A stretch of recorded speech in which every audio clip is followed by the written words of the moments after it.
नमस्कार मित्रों, मैं आपका सेवक आज एक नए विषय के साथ आपके समक्ष प्रस्तुत हुआ हूँ। इंद्रियों का भोग अच्छा या बुरा।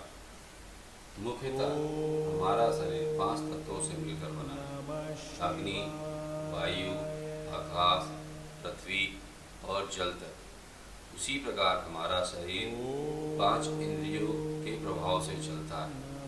जन्म के साथ साथ हम पांचों इंद्रियों का भोग करते हैं, पर समय के साथ साथ ये इंद्रियां हमारे ऊपर अपना प्रभाव उत्पन्न कर देती हैं। इसके फलस्वरूप हम अपना वास्तविक अस्तित्व भूल जाते हैं और इन सभी इंद्रियों के भोग में लिप्त हो जाते हैं। यह इंद्रियां हमारे मन को अपने वश में करके मस्तिष्क तक वही सूचना का प्रवाह करती हैं जिससे हमें इस शरीर को सुख की प्राप्ति हो, परंतु यह वास्तविक सुख नहीं है।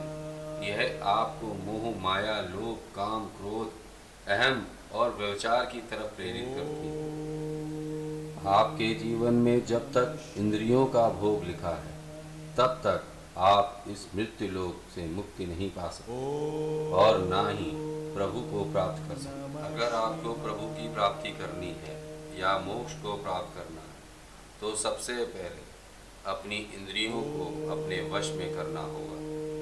इन इंद्रियों को वश में करने के लिए सर्वप्रथम सात्विक भोजन करें, जिससे मन और शरीर में सकारात्मक ऊर्जा उत्पन्न हो। दूसरा, चक्षु इंद्री, जिन्हें नेत्र इंद्री कहा जाता है, जो सबसे जटिल और प्रभावशाली इंद्री है।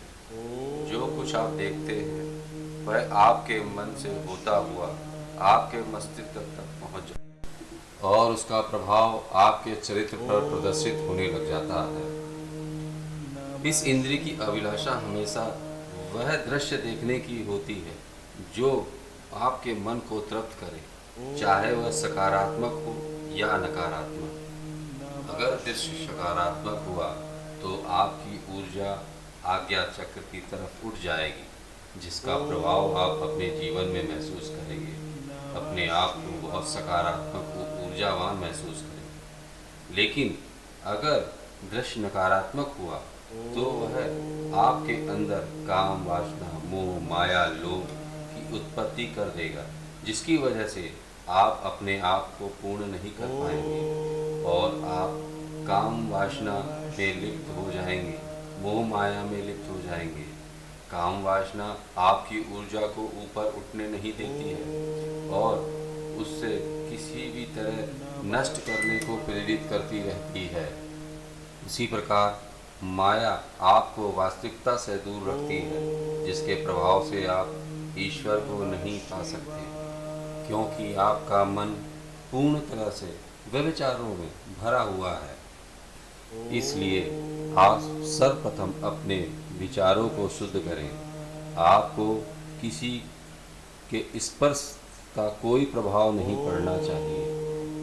आपके लिए सभी स्पर्श उस परमात्मा की बनाई हुई प्रकृति के स्पर्श स्वरूप होने चाहिए, जिससे आपको कोई प्रभाव नहीं होना चाहिए, चाहे वो पुरुष हो या स्त्री।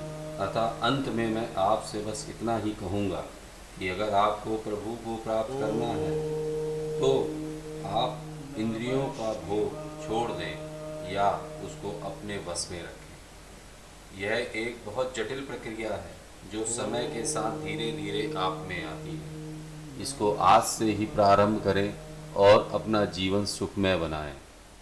ओम नमः शिवाय।